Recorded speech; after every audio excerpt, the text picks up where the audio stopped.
Its evidential foundation. It was now self-sustaining, maintained through a web of supporting thoughts, interpretations, and identity associations that no single piece of counter-evidence could easily penetrate. Here's what's actually happening neurologically when someone encounters information that contradicts a deeply held belief.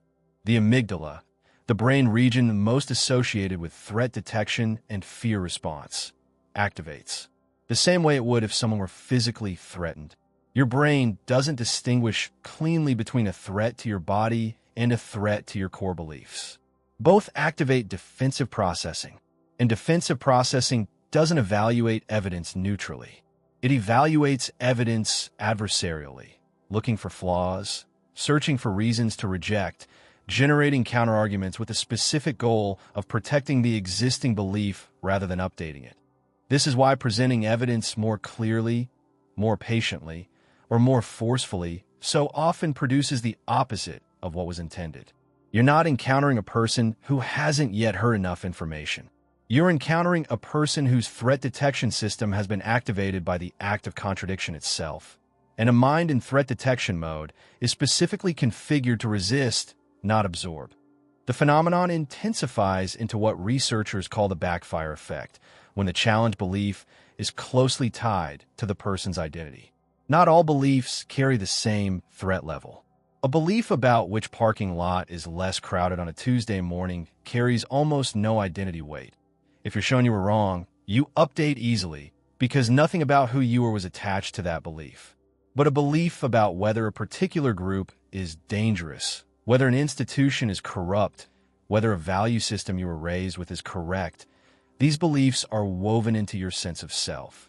They're part of how you understand your own history, your own choices. You've probably had this experience. Someone you know holds a belief you know is factually wrong. You find the evidence.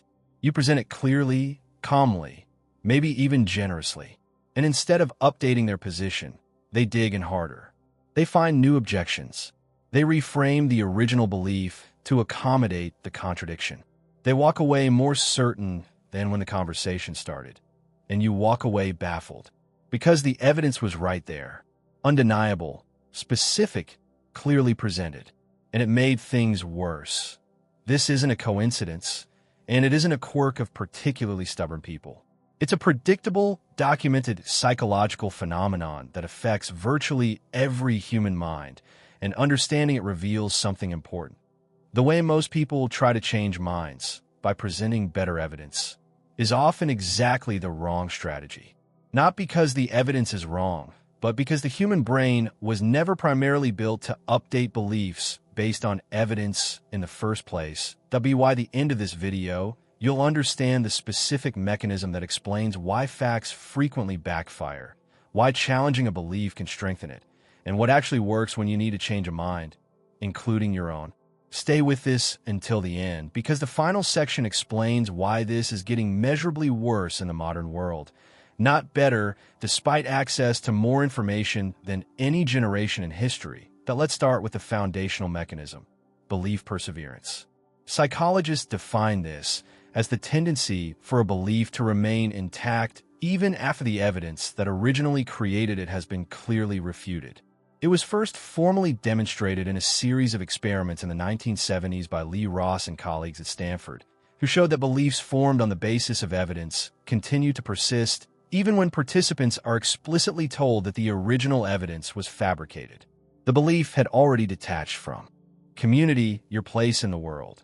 When a belief carries this kind of identity weight, contradicting it isn't just contradicting a proposition.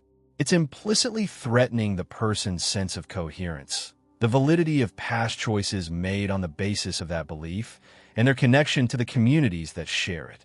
This is why evidence against identity-linked beliefs so often produces not reconsideration, but entrenchment. The stronger the challenge, the more the brain mobilizes its defensive resources, the better the counter-evidence, the more sophisticated the motivated reasoning deployed against it. Paradoxically, the most compelling argument against a deeply identity-linked belief can produce the most resistance, because the higher perceived threat demands a stronger defensive response. And here's the layer that explains something confusing about intelligent people.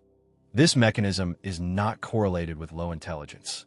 In fact, research has found that higher analytical ability often produces more sophisticated, motivated reasoning, not less.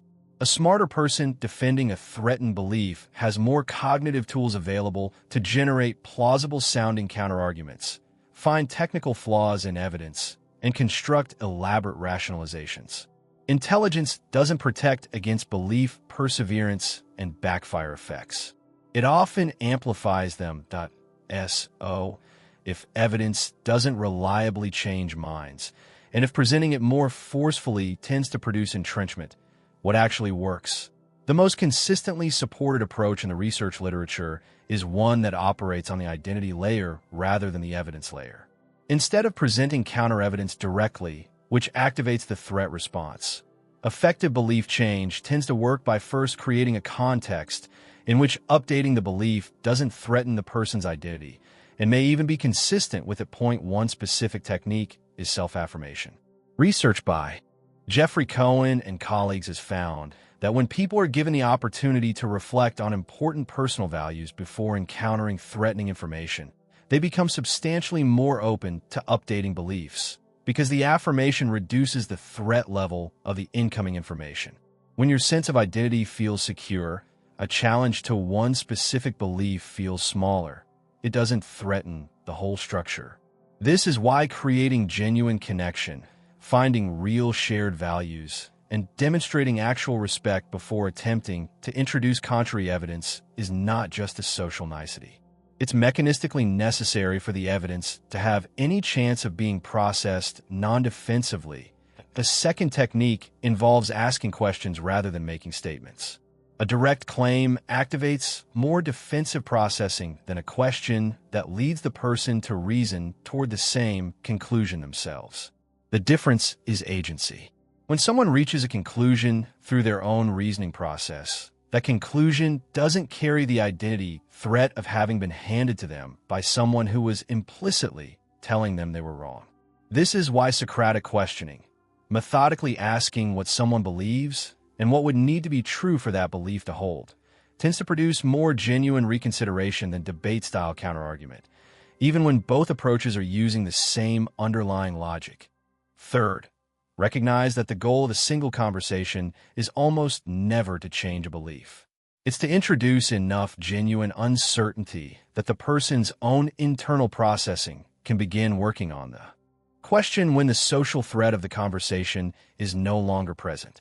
A planted question, a small acknowledged doubt, a moment of genuine curiosity. These are far more realistic outcomes of a single exchange, and often the seeds of genuine belief change over time. Whereas a maximally persuasive performance that produces visible capitulation in the moment frequently produces private retrenchment the moment the social pressure is removed. Here's what ties this together. Minds don't change primarily because better evidence arrived. They change when the identity threat attached to the belief drops enough for new information to enter without triggering the full defensive response. Evidence is necessary, but not sufficient.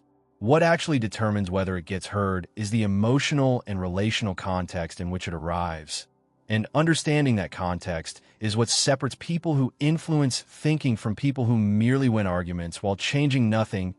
If this explains something you've experienced, tell us in the comments about a time you tried to change someone's mind with solid evidence, and it made them believe it even more strongly. And if you want to keep uncovering the hidden mechanics behind your own mind, the next video is right there.